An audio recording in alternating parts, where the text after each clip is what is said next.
This topic kinds of verbs, यानी कि verb कितने टाइप्स के या काइंड्स के होते हैं। Read these sentences. The man killed a snake. Second, the boy opened the window. Third, Alice made a doll. Okay, तो इन सेंटेंसेस में जो रेड इंक से लिखे हुए वर्ड्स हैं वो क्या हैं? वो एक तरह से वर्ब हैं।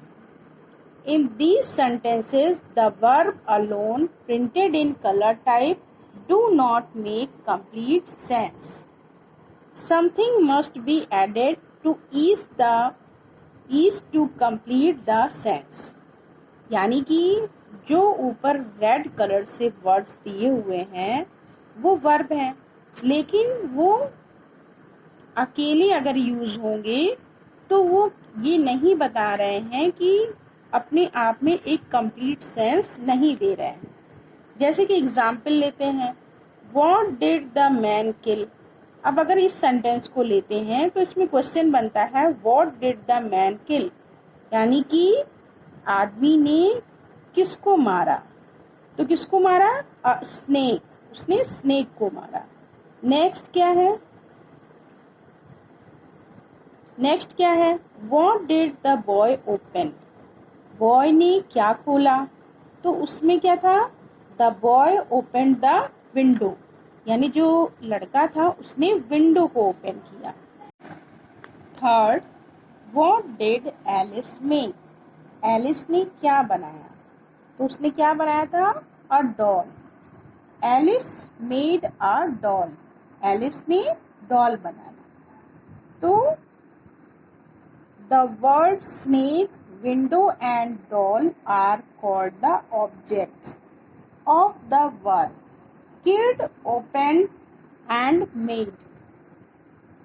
इस तरह से अगर हम लोग सेंटेंसेस में देखेंगे तो स्नेक, विंडो और डॉल ये क्या है?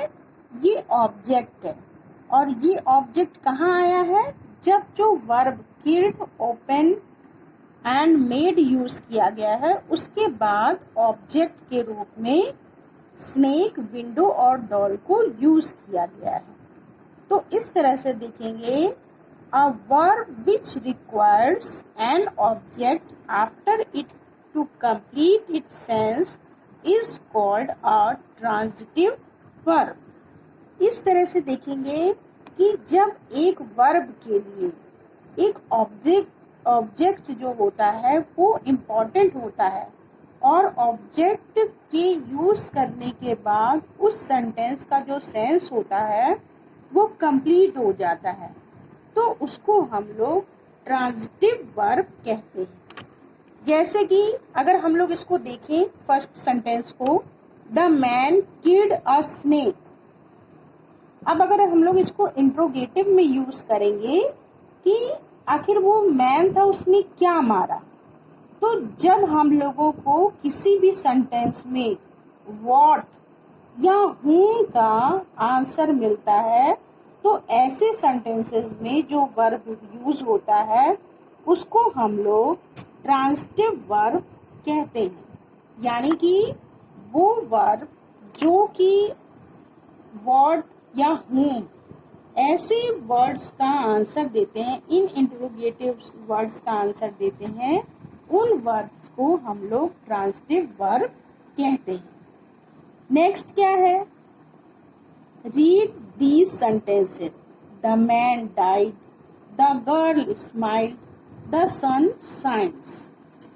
इन these sentences the verb by themselves make good sense and do not require objects after them to make complete sense।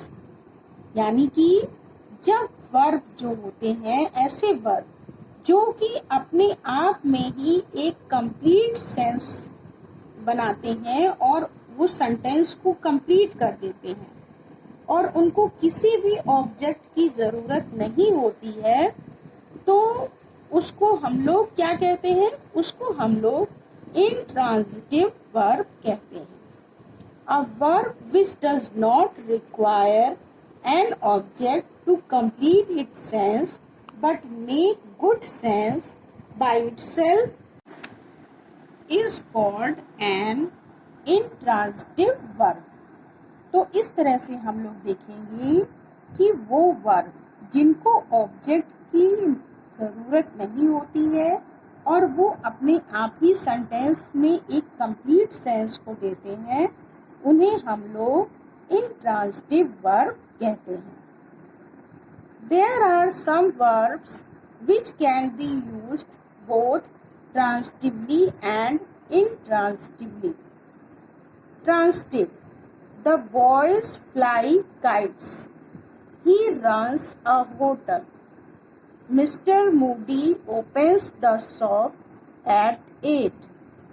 He writes novels. The driver stopped the train. The ox drew the cart. The mouse stole food.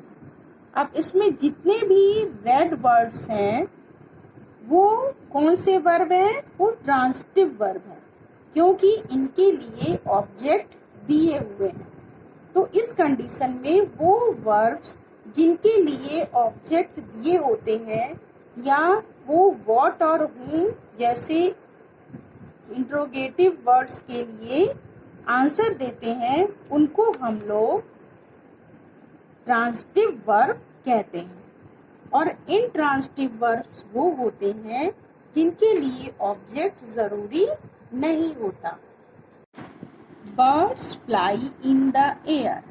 He runs fast. School opens at 9 o'clock. He writes legibly. We stopped there a little. He drew near me. She stole out of the room carefully. तो इस तरह से हम लोग देखेंगे कि जो intransitive verb होते हैं उनके लिए ऑब्जेक्ट इम्पोर्टेंट नहीं होता है.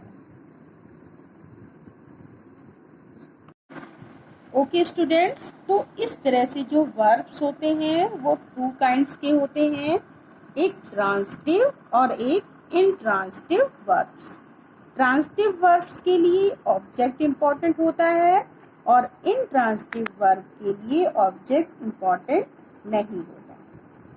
तो स्टूडेंट्स, अब आपको इस चैप्टर में से कोई भी प्रॉब्लम हो तो आप मैसेज बॉक्स में हमें मैसेज सेंड कर सकते हैं.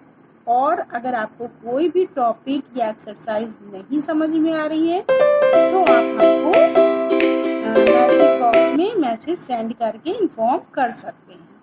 Okay, thank you students.